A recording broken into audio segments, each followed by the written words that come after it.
Salam sepak bola, teman-teman netizen dan warganet semuanya yang saya hormati. Welcome to channel Progressive Football. Pada berita kali ini kita akan membahas tentang pelatih timnas sebelumnya, yaitu Sintayong. Ternyata Sintayong itu dipecat bukan karena kegagalan di Piala AFF kemarin, tapi seharusnya nih ya, skuad Garuda kemarin tuh bisa menang atas Laos dan Filipina. 2 minggu lebih setelah timnas Indonesia tersingkir di babak penyisihan grup Piala AFF 2024, Sintayong dilengsarkan Ketua Umum PSSI Erick Thohir dari timnas Indonesia. Di babak penyisihan grup B Piala AFF 2024, timnas Indonesia menang 1-0 atas Myanmar, imbang 3-3 melawan Laos, kalah 0-1 dari Vietnam, dan takluk 0-1 dari Filipina. Erick Thohir menyatakan alasan pendepakan Sintayong dari timnas Indonesia yaitu masalah kepemimpinan, komunikasi, dan taktik. Ruang ganti skuad Garuda telah memanas sejak seri 2-2 menghadapi Bahrain pada 10 Oktober 2024 di putaran ketiga kualifikasi Piala Dunia 2026 zona Asia. Mengapa Sintayong tidak dipecat usai kalah dari Cina? Ditambah pada 5 hari kemudian, timnas Indonesia keok 1-2 dari Cina. Sejak saat itu, Erick Thohir telah berpikir untuk mengganti Sintayong. Jadi, semenjak kalah dari Cina itu, Erick Thohir udah mulai berpikir untuk mengganti Sintayong. Kalau kita mengambil keputusan setelah melawan Cina, saat Piala AFF timnya sedang running dan ada tugasnya, kan nggak bisa, ungkap Erick Thohir dilansir dari YouTube Liputan 6. Piala AFF memang tidak menjadi penilaian. Saya bilang yang terbaik kita turunkan tim ini, tapi hitung-hitungannya kan ada, ungkapnya dari Erick Thohir. Timnas Indonesia turun dengan kekuatan kebanyakan pemain U22 di Piala AFF, sedangkan lawan-lawannya mayoritas modalkan pemain senior, tapi hitung-hitungannya kan ada. Masa saya nggak punya hitung-hitungan? Lawan Laos harusnya kita menang, lawan Filipina juga harusnya menang. Akhirnya menang dan masuk semifinal. Semuanya beresiko, ungkap Erick Thohir. Jadi sebenarnya sih kalau kita pikir pas AFF kemarin lawan Filipina lawan Laos itu harusnya bisa menang. Kalau kita bisa menang dapat 6 poin, kita bisa ke semifinal. Buktinya dari Piala AFF kemarin semuanya berantakan. Dari pemainnya juga banyak yang belum berpengalaman. Itu. Oke, pada berita selanjutnya yaitu kita masuk ke Patrick Kluivert ya, yang hanya punya waktu 2,5 bulan guna mempersiapkan timnas Indonesia untuk kualifikasi Piala Dunia 2026. Dalam unggahannya, timnas Indonesia membagikan video perjalanan karir Patrick Kluivert sebagai pemain dan pelatih. Video tersebut menyoroti pengalaman Kluivert di berbagai klub elit Eropa serta kontribusinya di tingkat internasional. Selamat datang Patrick Kluivert, berjuang bersama Garuda demi Garuda mendunia, ungkap akun resmi Instagram Timnas Indonesia. Patrick Kluivert langsung ditunggu tantangan berat. Timnas Indonesia harus menghadapi 2 pertandingan krusial dalam putaran ketiga kualifikasi Piala Dunia 2026 zona Asia. Saat ini skuad Garuda berada di posisi ketiga klasemen sementara dengan raihan 6 poin dari 6 pertandingan. Hasil dari 1 kemenangan, 4 kali imbang, dan 1 kekalahan. 2 laga yang akan menentukan nasib Indonesia di kualifikasi adalah tandang melawan Australia pada 20 Maret 2022 dan menjamu Bahrain di Jakarta 5 hari kemudian. Untuk tetap membuka peluang tampil di Piala Dunia 2026, Indonesia wajib meraih poin penuh di kedua pertandingan tersebut. Patrick Kluivert hanya memiliki waktu persiapan 2,5 bulan sebelum laga melawan Australia. Meski singkat, mantan pelatih timnas Indonesia Neil Maizer menilai bahwa waktu ini cukup untuk membangun tim yang kompetitif. Dia optimistis pengalaman dan kemampuan Kluivert ditambah dengan dukungan dari asisten pelatih dapat membawa perubahan signifikan dalam performa skuad Garuda. Saya rasa waktu 2,5 bulan cukup ya bagi pelatih baru timnas Indonesia.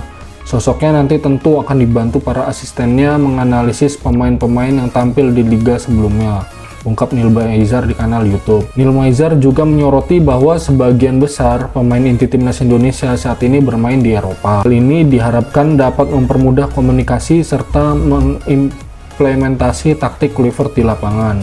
Komunikasi juga akan lebih cair secara 2 arah.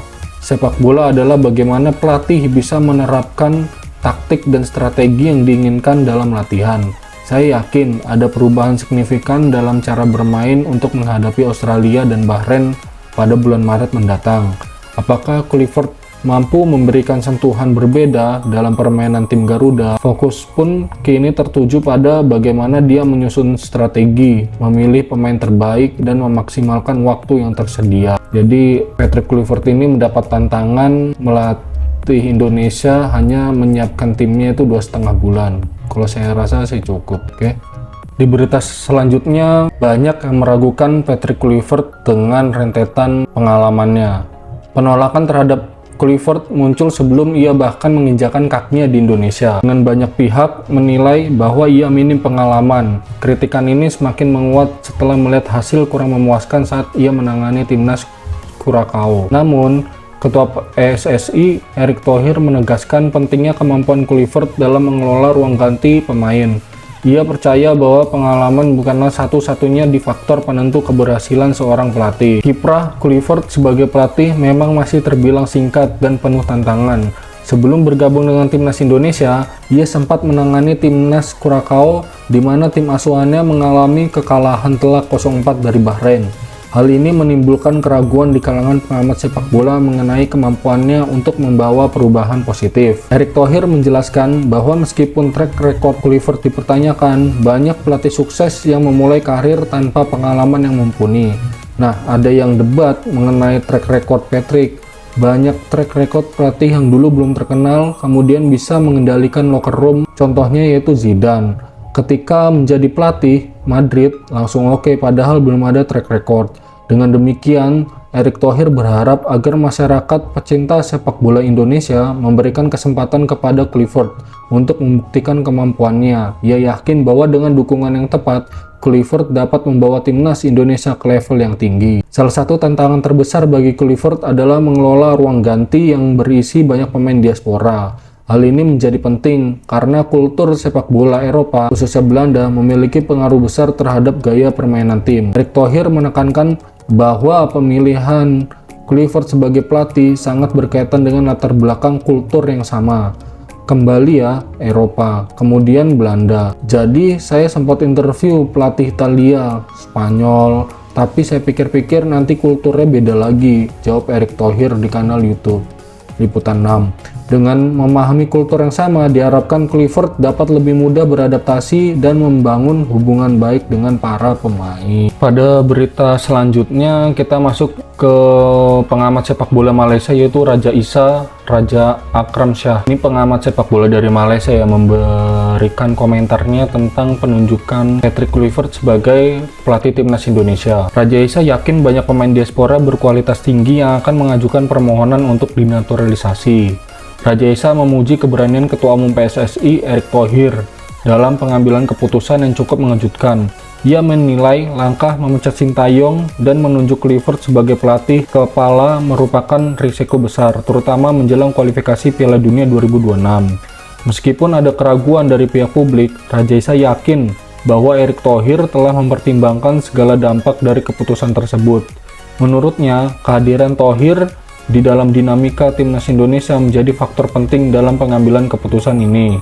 Kemampuan Patrick Kluivert, Raja Isa tetap optimis terhadap peluang timnas Indonesia. Ia percaya bahwa dengan skuad yang ada, termasuk JIJES, Indonesia bisa meraih tiket ke Piala Dunia 2026. Raja Isa menambahkan, jika melihat posisi timnas Indonesia di peringkat ketiga grup dan selisih poin yang tipis antar 5 tim, saya yakin Patrick Kluivert bisa membawa tim ke Piala Dunia 2026.